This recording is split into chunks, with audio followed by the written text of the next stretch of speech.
यह कहानी एक ऐसे गांव की है जहां एक पेड़ लोगों के लिए डर और रहस्य का प्रतीक बन गया है। गांव के बीचों बीच खड़ा यह पेड़ हर किसी की निगाहों का केंद्र था, लेकिन लोग इसके पास जाने से भी डरते थे। कहते थे कि जो भी रात के समय इस पेड़ के चारों ओर घूमता है वह हमेशा के लिए गायब हो जाता है। इस पेड़ ने अब तक कई लोगों को लापता कर दिया था और गांव वाले इसे अपशकुन मानते थे। गांव के लोग इस पेड़ के बारे में कई तरह की बातें करते थे। कोई कहता कि इसमें आत्माओं का वास है, तो कोई मानता कि यह पेड़ श्रापित है। जो भी हो, लोग इस पेड़ से दूरी बनाए रखते थे। पेड़ के चारों ओर रहस्य का ऐसा जाल था कि उसकी सच्चाई कोई जान नहीं पाया था। वहीं दूसरी ओर शहर में एक लड़की शिखा अजीब अजीब परछाइयों से परेशान थी।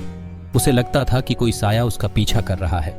वह अपनी इस परेशानी से छुटकारा पाने के लिए कई तरीके आजमा चुकी थी, पर कुछ काम नहीं आया। शिखा ने ज्योतिषियों से लेकर तांत्रिकों तक से मदद ली, लेकिन परछाइयां उसका पीछा नहीं छोड़ रही थीं। शिखा को एक दिन अपने गांव के उस रहस्यमयी पेड़ की कहानी याद आई जिसे लोग अभिशप्त मानते थे। उसने सोचा कि कहीं इन परछाइयों का संबंध उस पेड़ से तो नहीं है। यही सोचकर उसने गांव जाने का फैसला किया। वह जानना चाहती थी कि क्या उस पेड़ के पीछे कोई सच्चाई छिपी है या यह सिर्फ अंधविश्वास है। गांव पहुंचने के बाद शिखा ने उस पेड़ के बारे में गांव वालों से पूछा, लेकिन कोई कुछ बताने को तैयार नहीं था। सब डर से चुप थे। अंत में शिखा ने खुद उस पेड़ के पास जाने का निश्चय किया। एक रात जब पूरा गांव सो रहा था, शिखा अकेली उस पेड़ के पास गई। पेड़ के चारों ओर एक अजीब सी शांति थी जो डरावनी लग रही थी। जैसे ही शिखा ने पेड़ के चारों ओर घूमना शुरू किया, उसे अपने पीछे किसी की आहट महसूस हुई। वह मुड़ी तो उसे वही परछाई दिखी जो उसे शहर में परेशान कर रही थी। शिखा ने साहस जुटाया और उस परछाई से बात करने की कोशिश की।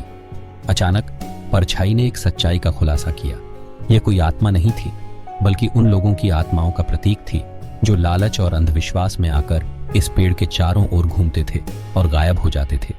शिखा को समझ आ गया कि यह पेड़ केवल अंधविश्वास और लालच का प्रतीक था।